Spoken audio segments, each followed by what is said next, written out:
কোনো হতচ্ছাড়ি তুই স্নান করে ঘরে ঢুকবি, নইলে জামা কাপড় ছেড়ে তারপরে ঘরে ঢুকবি। আমি তোকে ঘরেই ঢুকতে দেবো না আজকে। জানোয়ার চোখের উপরে দেখেও তারপরে সেই হিসু জড়িয়ে।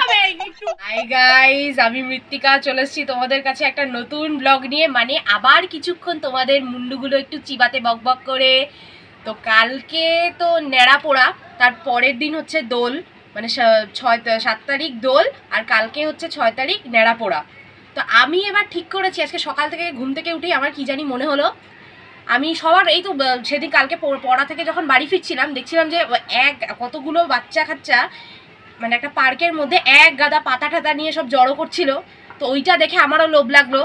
তো কালকে রাতেই আমি মাকে বলছিলাম, মা আমি এবার একটু নেড়া পোড়াবো। তো আজকে সকাল থেকে উঠেও মায়ের মাথা খাচ্ছিলাম, একটু আগেও মায়ের মাথা খাচ্ছিলাম। তো মা বললো, লাস্টে বাধ্য হয়ে মা চিৎকার করে আমাকে বলল যে আমি কিছু জানি না, তুমি যেখান থেকে পারো তাহলে পাতা জোগাড় করে আনো, এনে বুড়ির ঘর বানাও, বাড়িতে রাঙা আলু আছে 2 কি 3টে, কালকে ওর মধ্যে দিয়ে পুড়িয়ে দিও, আর ভাইকে নিয়ে একটু আনন্দ করো।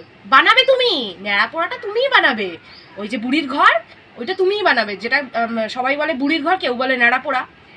তো এবার আগেকার দিনে তো মাদের আমলে শুনেছিলাম যে যখন মারা নাকি বুড়ির ঘর বানাতো, তখন তারা নাকি 1 সপ্তাহ আগে থেকে কার মানে সবার বাড়ি চলে যেত পাতা কালেক্ট করতে, পাতা জোগাড় করতে, আর সবাই দিয়েও দিত আগেকার দিনে, কারণ জঞ্জাল পরিষ্কার হবে তাদের। কিন্তু এখনকার জেনারেশন তো আলাদা। তো এখন যদি আমি কারোর বাড়ি থেকে একটা সিম্পল লেবু পাতাও ছিঁড়ি না, তো সে তো প্রথমে খ্যাক করে উঠবেই, উঠে সোজা 1 ঘন্টার মধ্যে সেই কমপ্লেনটা আমার মায়ের কাছে চলে আসবে। আর কমপ্লেন যদি আমার বাড়িতে আসে, আর কি বলবো, লোকে যদি এসে বলে যে তোমার মেয়ে আমার বাড়ি থেকে পাতা চুরি করেছে বা পাতা ছিঁড়েছে, আমার মা ওই তোমাদেরকে আগের ব্লগে দেখিয়েছিলাম না, একটা স্টিলের লাঠি এত বড়, যেটা দিয়ে আমার ভাইকে উদমা খেলায়, ওইটা আমার পিঠে ভাঙবে আমার মা। তো সেটা তো আমি আর সহ্য করতে পারি না। তাই ভেবেছি আমার বাড়ির এই যে এইখানেই দেখছো, এই যে এই পাতাগুলো দিয়েই একটা ছোট্ট করে একটা নেড়া পোড়াবো। তো আমার সাথেই থাকো, আমি এখন এইগুলো পাতাগুলো ঝাড় দিয়ে এখন পাতাগুলো সব একদম এক জায়গায় করবো, আমার সাথেই থাকো। A few moments later. Finally ঝাঁটা নিয়ে চলে এসেছি, তোমরা দেখতেই পাচ্ছ আমার হাতে ঝাঁটা। এখন এই পাতাগুলোকে আমি ঝাড় দেবো। তো ঝাড় দেওয়ার আগে তোমাদেরকে একটা জিনিস আমি দেখাবো। এটা হচ্ছে এত বড় আমাদের একটা কাঞ্চন ফুল গাছ, দেখো কত বড় গাছটা, মানে পুরো আমাদের বাড়িটাকে ওই কভার করে রেখেছে, মানে অনেক। এটা আসলে আমার একটা মাসি পুঁতে দিয়ে গেছিল, এই গাছটা আমার মাসি পুঁতে দিয়ে গেছিল। তো এই গাছটা এখন এত বড় হয়ে গেছে, মানে এত ছোট্ট ছিল গাছটা, এখন এত বড় হয়ে গেছে দেখো। আর আমার মাও খুব যত্নআত্তি করেছে, গাছটাকে জল দিত সময় মতো করে প্রত্যেকদিন। তো এবার এই গাছের কথা বলছে, এই গাছটার কথাই বলি তোমাদেরকে। তো শীতকালে এই গাছে এত সুন্দর, শীতকালে এই গাছটা পুরো খুব সুন্দর বেগুনি রঙের ফুলে পুরো ভর্তি থাকে। আর গরমকালে মানে এই গাছটার জন্য একটু রেহাই পাই আমরা, কারণ আমি বলে দিচ্ছি যে আমাদের তো যেহেতু টিনের ঘর, তো এই গাছটা আমাদের বাড়িটাকে পুরো গার্ড করে রেখেছে, পুরো ঢেকে রেখেছে। তো ওই কারণে গরমকালে একটু গরম থেকে রেহাই পাই, নইলে এই গাছটা না থাকলে না বাড়িতে বসে বসেই পুরো সেদ্ধ হয়ে যেতাম, আর কিছু বলার নেই। তো এই গাছটা আছে বলে গরমকালে একটু আমরা রেহাই পাই, এই কারণেই গাছটা কাটাচ্ছি না আমরা, নইলে গাছটা হবে কাটিয়ে দিতাম। শুরু করেছি আমার মা, এখন সত্যি কথা বলতে আমার মা এখন যা শুরু করেছে না, ব্লগের অজুহাতে আমাকে দিয়ে এত কাজ করিয়ে নিচ্ছে না, আমার মাকে কিছু বলার নেই। ব্লগের জন্য তাও তো একটু কাজ করছিস, নাহলে তো তুই নড়েই নিতিস না, সারাক্ষণ এক জায়গায় বসে থাকিস। হ্যাঁ, তোমার ওরকম মনে হয় আমি অনেক কাজ করি। ফেভিকল আটকে ধাপাস করে ওই যে বসবি আর উঠবি না। আজকাল আমাকে একটু বেশি কাজ করাচ্ছো ওই ব্লগের অজুহাতে। হ্যাঁ ঠিক আছে, কর না, কাজ শেখা উচিত তো, সেদিনই তো বড় বড় জ্ঞান দিচ্ছিলিস। সত্যি কথা বলতে আমি যদি এই ব্লগের এই ঝামেলাটা না থাকতো না, আমি না সত্যি কথা বলতে আমি এই কাজগুলো আমি কচু করতাম আমি। হ্যাঁ, সেদিন জামা কাপড় কাচতে কাচতে বলছিলিস যে সব কাজ শিখে রাখা উচিত। তুই হচ্ছিস জ্ঞান পাপী মানুষ, বুঝতে পেরেছিস? হ্যাঁ হ্যাঁ, সব জানিস, সব বুঝিস, কিন্তু করবি না। তোমারও মনে আমি অনেক কাজ করি, প্রচুর কাজ করিস বাবা। গাইস দেখো আমাকে এইভাবে কিভাবে এরকম বলা হচ্ছে, দেখো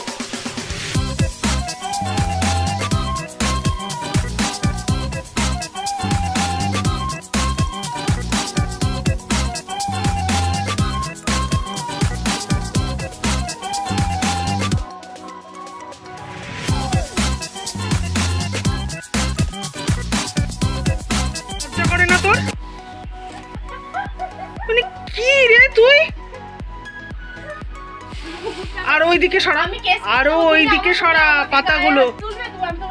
হ্যাঁ তুই কর কেস, তুই যা খুশি তাই কর, তুই আগে ওই পাতাগুলো দিকে সরা। হ্যাঁ তুই নাবালিকা, আমি এখনো শিশু। তোকে বিয়ে দিয়ে দিলে আমি এতদিনে 4-5টা নাতি নাতনির মুখ দেখে ফেলতাম। পাতাগুলো ওইদিকে সরা। মাম্মাম তোকে কিন্তু আমি এখানে জড়ো করতে বারণ করেছি। একদম ওই ফাঁকা জায়গায় নিয়ে যা, ফাঁকা জায়গায় নিয়ে যা।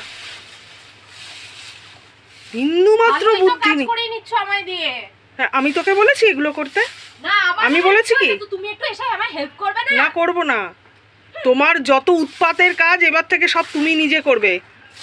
আর পারবো না তোমার উৎপাত সামলাতে। তোমার ভাইয়েরটা সামলাবো, তোমারটা সামলাবো, কি পেয়ে বসেছো?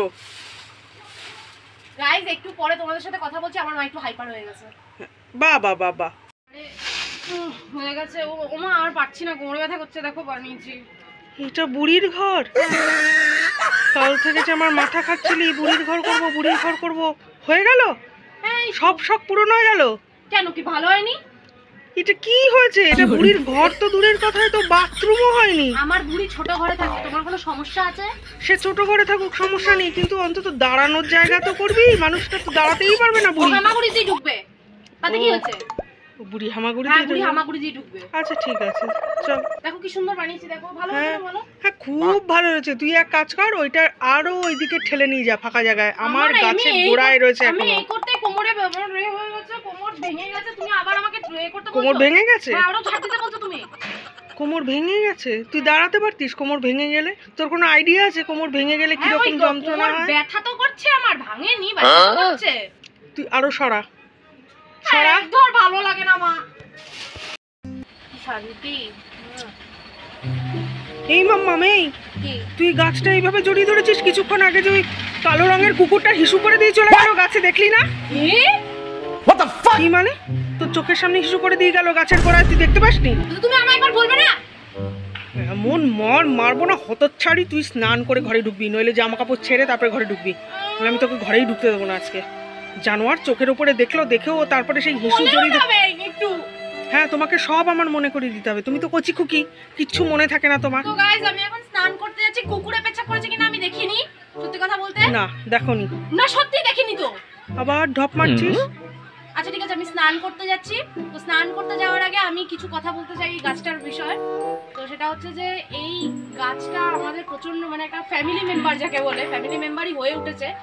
7-8 বছর ধরে গাছটা আমাদের সাথে আছে। মানে এইটুকু থেকে এত বড় হয়ে গেছে গাছটা, আমাদের চোখের সামনে বড় হয়ে গেছে। আর আমার মা এত যত্ন করে ওকে বড় করেছে, মানে একটা বাচ্চার মতো করে বড় করেছে আমার মা এই গাছটাকে।